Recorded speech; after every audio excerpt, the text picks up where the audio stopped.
March মাসের 18 তারিখের পর থেকে সব স্কুল বন্ধ হয়ে গেছে। আর স্কুলের অন্যতম রেগুলার অ্যাক্টিভিটির মধ্যে অ্যাসেম্বলি অন্যতম। সেই মার্চ মাসের পর থেকে আমি কোনো অ্যাসেম্বলি করি নাই। আর যদি কোনো স্কুল যদি অনলাইনে অ্যাসেম্বলি নিয়ে থাকে, সে স্কুলের নামটা প্লিজ দয়া করে কমেন্টে জানাই দিও, আমি একটু জানতে চাই। রুমের ভিতরে দাঁড়ায় একলা অ্যাসেম্বলি করা খুবই ইউনিক হবে। সবার এই ভালোবাসার অ্যাসেম্বলি নিয়েই আজকের এই ভিডিও।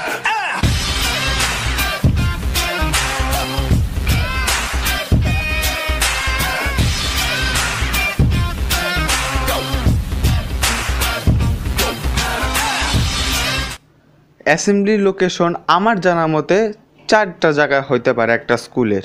1 হইতেছে ক্লাসরুমের ভিতরে, 2 হইতেছে হইলো স্কুলের ছাদে, 3 হইতেছে হইলো স্কুলের গ্যারাজে, আর 4 নাম্বার হইতেছে হইলো স্কুল মাঠে, যাদের স্কুল মাঠ আছে।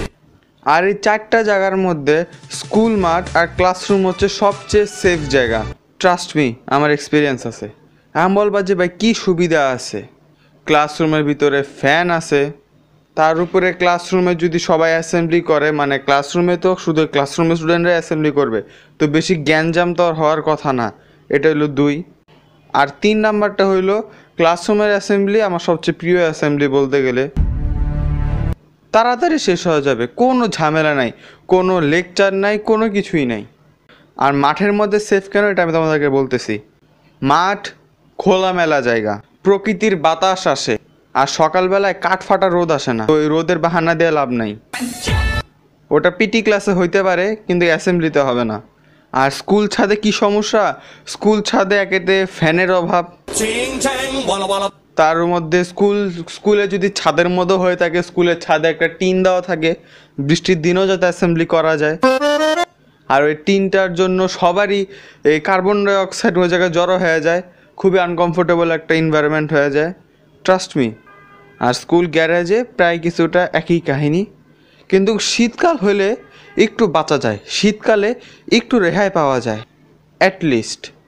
এখন আমরা কাণ্ড কারখানাতে আসা যাক আমাদের স্টুডেন্টের। যেসব স্কুলে ছেলে মেয়েদের আলাদা আলাদা ক্লাস হয়, তোমরা তো জানোই অ্যাসেম্বলির জন্য আলাদা আলাদা লাইন বানানো হয়, এটাই স্বাভাবিক। মেয়েদেরটা তো আমি জানি না, কিন্তু ভাইরে ভাই ছেলেদেরটা কি কথা বলবো।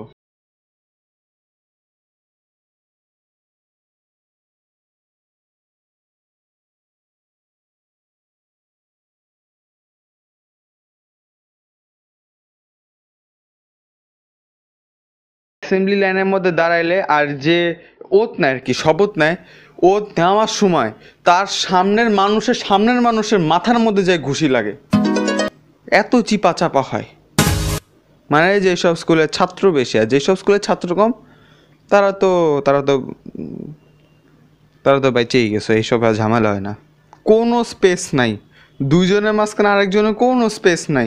তার উপরে গরমের দিন, ফ্যান কম, গ্যারাজ বা ছাদে হইলে তাহলে ভাই বুঝো কী অবস্থা হয়ে থাকে। শীতকাল হইলেও একটু রেহাই পাওয়া যায়, যেহেতু খুব আনকমফোর্টেবল আর খুব আনইজি লাগে, তা গরম থেকে একটু রেহাই পাওয়া যায়। আর এই চিপা চাপার মধ্যে, এই গরমের মধ্যে আমাদের ভাষণ শুনতে হয় স্যারের। আসলে আমাদের স্যারের ভাষণ শুনতে কোনো অসুবিধা নাই, কিন্তু ভাষণের জন্য যে দাঁড়ায় থাকতে হয় সেই জায়গায় অনেক বড় অসুবিধা আছে। আর ওতের মধ্যে যারা অলস মানুষ, যারা আর কি বেশি পরিশ্রম করতে ভালোবাসে না, আরেকজনের কাঁধের উপরে হাত দিয়ে রেখে দেয়, কোনো অসুবিধা হয় না। জাতীয় সঙ্গীত 90% স্টুডেন্ট জাতীয় সঙ্গীত ভুল গায় অ্যাসেম্বলিতে। অনেকে আছে গলা ফাটায় গান গায়, গানের এ আর বি মাখায় দেয়। অনেকে আবার জাতীয় সঙ্গীতের মাঝখানে অন্য গান গাওয়া শুরু করে দেয়। অনেকে আবার আছে অনেক শরম পায়, সবার সাথে গান গাইতে চায় না, তারা লিপসিং করে, খালি ঠোঁট মিলায়, কিন্তু কোনো আওয়াজ আসে না। যখন গ্যারাজ বা ছাদে অ্যাসেম্বলি হয় না ভাই, আমার খুব খারাপ লাগে। একেই তো হইলো স্পেস থাকে না, চাপাচাপি, তার মধ্যে গরম। আমি আমার মোটা সোটা মানুষ, আমার একটু গরম বেশি লাগে, প্লাস জায়গাটাও বেশি লাগে। তার মধ্যে এই চাপাচাপির মধ্যে, এই গরমের মধ্যে স্যারের ভাষণ শুনতে হয়, স্পেশালি এক্সামের 1 সপ্তাহ পরে। আর কখনো না ভালো খবর শোনা যায় না অ্যাসেম্বলির মধ্যে। সবাই ফেল, কেউই এ প্লাস পায় না ভাই, কেউই এ প্লাস পায় না, এক দুজনই পায় আর কেউ এ প্লাস পায় না। যে ফার্স্ট হয় শুধু তারই দাম, সেকেন্ড বা থার্ডে কোনো দাম নাই। তো আজকের ভিডিও এই পর্যন্তই। আজকের এই ভিডিও লাইক দেখতেছি যে তোমরা সবাই লাইকের এমগুলা মানে লাইক এমগুলো আর কি ফিল আপ করতেছো, থ্যাংক ইউ ভেরি মাচ। তো আজকে একটু বড় লাইক এম দিলাম, আজকে 45টা লাইক এম দিলাম। 45 কখন আমি এত বড় লাইক এম দেই নাই, ট্রাই করা যাক। ভিডিও ভালো লাগলে কি করতে হয় তোমাদের সেটা জানো, তো আমি বলবো না, কমেন্টে জানাও তোমাদের মতামত কি। আর তোমাদের যারা ক্লাসমেট আছে তোমাদের সাথে এই ভিডিওটাকে শেয়ার করতে পারো, ভিডিওটা ভালো মজাদার ছিল, আই হোপ সো। আর এই চ্যানেলে নতুন হয়ে থাকলে আমার পুরাতন ভিডিওগুলো দেখো, যদি সেগুলো ভালো লাগে তাহলে সাবস্ক্রাইব করো।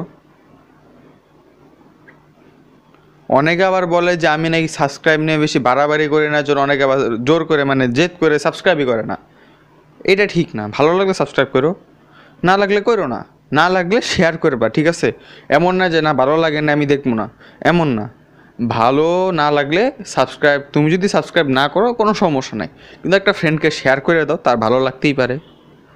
সবারই টেস্ট আর একই রকম না।